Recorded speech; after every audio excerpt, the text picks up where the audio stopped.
we are going to learn about light and sound in short.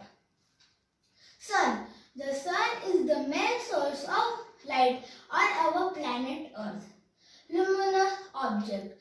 The object that gives us light is called luminous object. For example, light bulb, lamp and diya. Non-luminous object.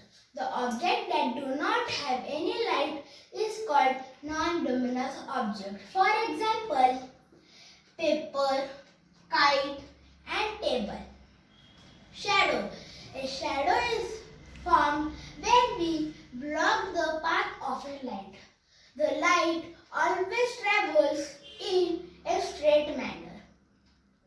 The shadow is always appear on the opposite side of the light source. Our shadows are formed when we block the light from the sun bulb, candle, etc. Sound. The sound is produced when we talk or when we sing. Our tongue helps us to make varieties of sound. Some sounds are soft, some are loud.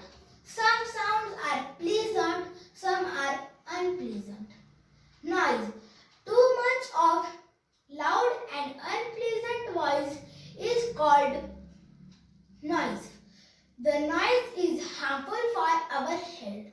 Therefore, we should speak softly.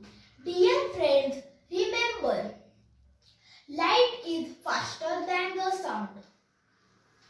Soft and pleasant sounds soothe us, and loud and unpleasant sound irritates us.